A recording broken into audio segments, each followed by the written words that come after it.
as British protesters toppled a statue of a 17th century. How is that controversy playing out in Scotland, which has more of the... Located out of concern for public safety, protesters across America are tearing... forcing a wider reckoning with a dark colonialist history.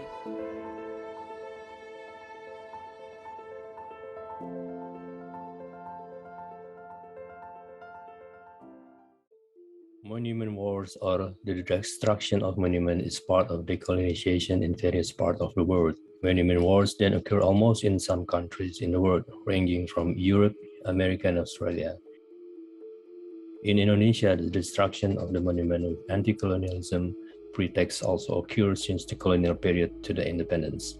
Monuments, sites, or material culture relics from the past were regarded as collective memory regarding the power struggle, national identity, or the formation of nation's character. The monument provides an opportunity for archaeologists and historians to delve into the meaning of history behind the monuments. The monument as material culture is considered as text, so that the meaning is open to be interpreted. With the study of historical methods and material culture, the monument is considered no different from the archive. This study will examine the destruction of Van Heutsz Monument in Batavia, as well as vandalism that occurred in a similar monument in Amsterdam, as part of the monument wars. Visual narrative of how a monument has the meaning of those who established it and have different meaning for the next generation will also be examined. This presentation of monument wars will specifically address the destruction of monuments in Indonesia, with case studies of destruction of monument Van Heutsz in Batavia, later known as Jakarta. The Dutch colonial government built many monuments to commemorate figures who were considered meritorious. One of them is the monument of General Van Heutsz in Taman Cut Mutia, Menteng, central Jakarta today, which was still standing until the early 1960s. General Van Heutsz succeeded in ending the Aceh War in 1903. Van Heutsz was appointed as Governor General for a period 1904 until 1911 because of his success in completing the Aceh War. A monument to commemorate his success was made after the Van Heutsz died in the Netherlands in 1927. In Indonesia, the destruction of monuments under the pretext of anti-colonialism has also occurred since the colonial period until the independence. Monuments, sites, or material culture relics from the past store collective memories regarding our struggles, national identity, or the formation of national character in the present. Monuments give archaeologists and historians a chance to appreciate the importance of history. Monuments as material culture are text, so that meanings are open to interpretation. A researcher can conduct interviews on monument by examining the visual narrative, how one monument means something to those who built it and different meanings to the next generation. In recent decades, the Van Heutsz Monument was destroyed by freedom fighters because it was considered a symbol of colonialism. The destruction of the monument is considered a form of resistance to the Dutch colonial occupation. When the bronze statue collapsed, hundreds of onlookers cheered and applauded. The destruction of Van Heutsz monuments and statues is considered a natural thing and right on the target.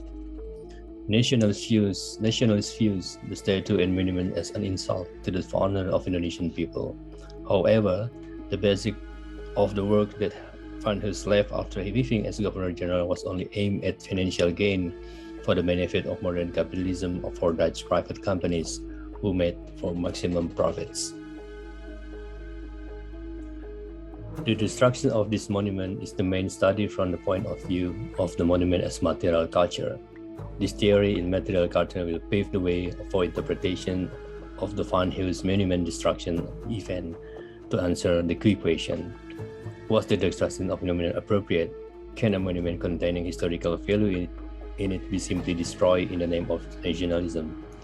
Whereas on the other hand, the monument can be considered as part of real evidence of colonialism that has ever taken place in the archipelago. One thing that archaeologists did not initially think was that the discipline of archaeology could not be separated from the political arena. The events that occur above seem to underline the very political nature of archaeological studies. Identity, past and present are continuously constructed around the ongoing process of archaeological practice. which is also related to material culture. This configuration underscores the type of archaeology, the degree of political involvement, and the point of connection of archaeologists' experience. 3 years later, after the establishment of the Heutsz Monument in Batavia on June 15, 1935, the Queen of the Netherlands Wilhelmina inaugurated the Heutsz Monument in Amsterdam, amid strong criticism from communists and socialists. The 18.7-meter high monument depicts a statue of a woman holding a law sheet and other relief sculptures. The Heutsz Monument in Amsterdam has been the target of several times for vandalism, with protest doodles on the monument's background wall. This monument was finally restored in 2004 by changing its name to the Dutch Indonesian Monument to commemorate the historical relationship between the two countries. From the beginning, the Heutsz Monument became the focus of protests against colonial rule, oppression, and even alleged war crime by the Dutch colonial troops. The existence of monuments and memorials is intended to improve history. Monuments can provide stability through the collective memory of particular event or character. This is an effort to provide an understanding of why objects, tangible heritage, archive, museum, and monuments as well as memorials are considered a form of identity. The study of monument is currently considered the monument as a text. As with all texts, the meaning of monument is open to be interpreted. Historical monuments have an inherent ambiguity to commemorate the past, but also to document something about historical culture at the time the monument was created.